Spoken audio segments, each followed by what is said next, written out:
President Trump is dealing with the North Korean situation during a 17-day working vacation. He spoke with South Korean President Moon Jae-in about the new sanctions last night. The White House says the leaders welcomed the new United Nations Security Council resolutions that unanimously passed. The president tweeted a short time ago, working hard from New Jersey while the White House goes through a long-planned renovation, going to New York next week for more meetings. The president has spent 44 of his first 200 days in office away from the White House.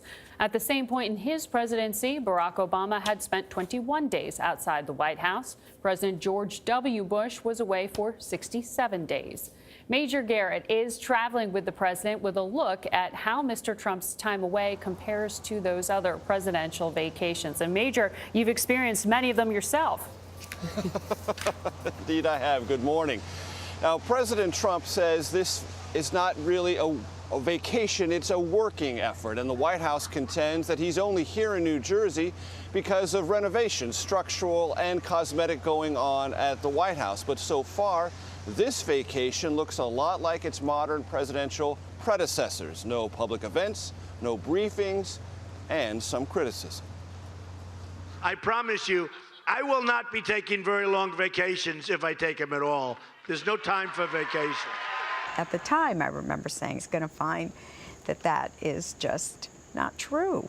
Anita McBride, former chief of staff to First Lady Laura Bush, knows the ever-present pressures and responsibilities that shadow a president. You are going to need time away, and it's healthy for you, but your work is going to go with you. George H.W. Bush spent summers in Kennebunkport, Maine. President John Kennedy sailed near the family compound in Hyannis. Martha's Vineyard attracted Presidents Bill Clinton and Barack Obama, while George W. Bush reveled in the rustic isolation of his Crawford Ranch. It was a little more private. Donald Trump happens to be going to a place that these are his properties. There are members there, so it's not truly private. Bush 43 took heat for vacationing during the Iraq War and for looking down at the devastating aftermath of Hurricane Katrina as he flew back to D.C. after a nearly month-long vacation. I just want to stay in the White House and work my ass off, make great deals, right? Who's going to leave?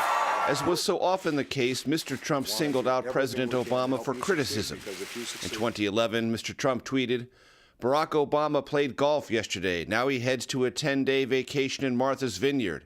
Nice work ethic." Mr. Trump's summer travel is predicted to cost the township of Bedminster more than $300,000.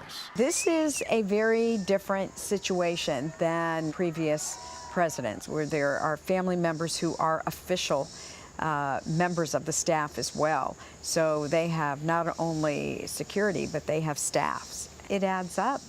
I think we know as human beings, everybody needs a break or a change of scenery. It's just we certainly expect more out of our public leaders, and that might be unfair, but it is the reality. The president has another wrinkle, of course. He is cocooning himself in his own brand name, staying, as was mentioned, at his golf club and resort. Now, other American presidents have vacationed here in New Jersey. Grant, Buchanan, and Garfield. Our 11th president, James K. Polk, in case you are curious, was notorious for his work ethic, taking off only 27 days during his 4-year presidency. Charlie? Major, we were just talking about where President Polk spent his vacation. Glad you looked that up for us. Clarification. Have a nice Always vacation. on it for you, Charlie. Always Thank on you it so for much, you. Major. Thank you.